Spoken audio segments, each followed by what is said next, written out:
Graphing linear equation using slope and y-intercepts. So in this video, you will learn how to graph linear equation nga gamit ang slope ug ang y-intercept. So given here, m equals 2/3, our slope is 2/3 and our y-intercept is -5. So unsaon man nato siya pag graph ang ato ang line kung kinira ang given. So first is ato asang i-locate si b equals -5. So pinakasayon, b equals -5. So here, since b is atoan na siyang y-intercept, so naa siya makita sa atong y-axis. So since this is our -5, so diha ta mag-locate sa ato ang b equals -5.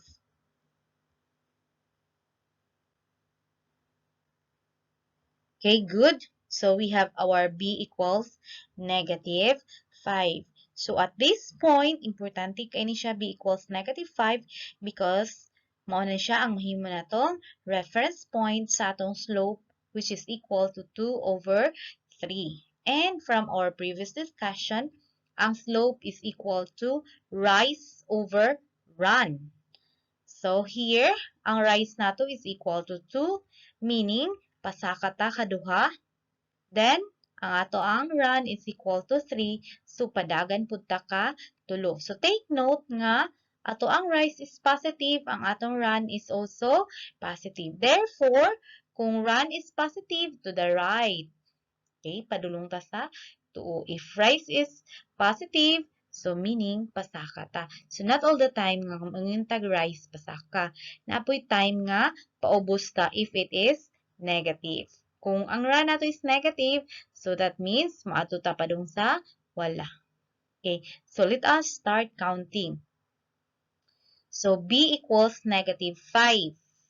So meaning to say, na diri ang atong -5 and then magsugod na dayon tag pasaka o padagan. So atong rise is positive 2. So from -5 mudagan tag no, it's not mudagan, it's pasaka kaduha. So 1, 2. So naata ni -3. So from that point, padulong dayon ta padagan patuo katulo, it's because our run is positive 3. So from this point, mudagan tag katulo, isa, duha, tulo. Okay, so dirita mo hunong. So ato na siyang i-mark ang atong point. Okay, diha ta mo hunong. So unsa may iya ang coordinates ana niya. So ang atong coordinates ana niya is asa siya yang abscissa is 3, ang iyang ordinate is -3. So therefore, we have 3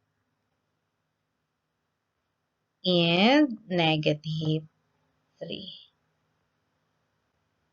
Okay?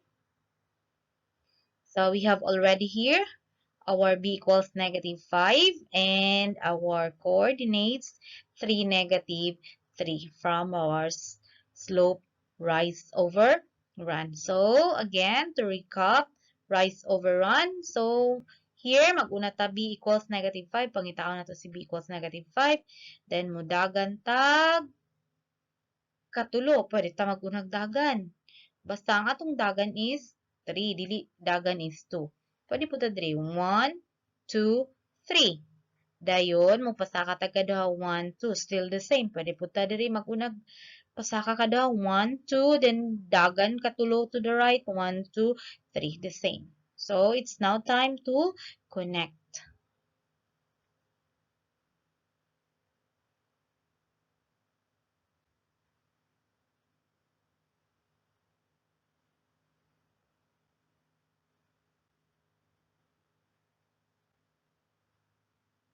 Okay, so mao na dayon ni ang atoang line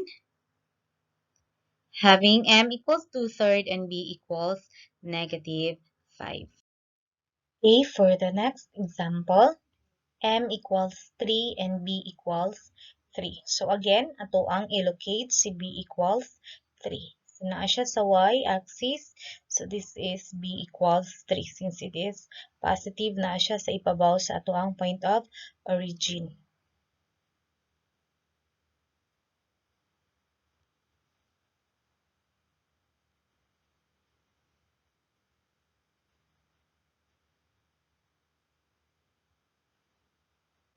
Okay, b equals 3. So from this point, b equals 3, we're going to use our slope m equals 3. And we all know that if this number is 3, then its denominator will be equal to 1. So ang denominator niya is 1. Kinahanglan na siya denominator because it is rise over run. So, of course, ang atong rise is positive 3. Then, ang atong run is 1. Nganong 1 man? Because 3 divided by 1 equals 3. So, any whole number for our slope, ang iyang denominator or ang iyang run is always positive 1. Okay? So, from this point, b equals 3.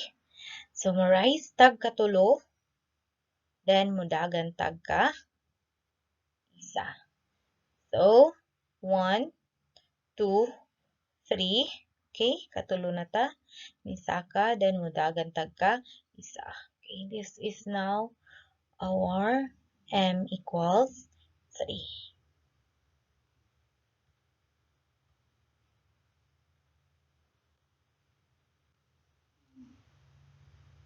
So, what are the coordinates of this? So, the coordinates of this, we have positive 1 and positive 6. Oh, erase. Again, positive 1 and positive 6. So, since na naman tayo mga points, so it's now time to connect.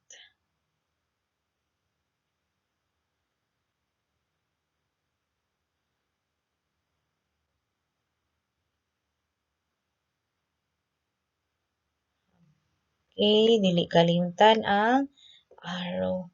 So, kinalan i-extend pag siya. Kinalan straight kay magamit og ruler. Okay, hinaot na sabta ng atong video ug maka-answer na mo sa inyo ang last. Bye-bye!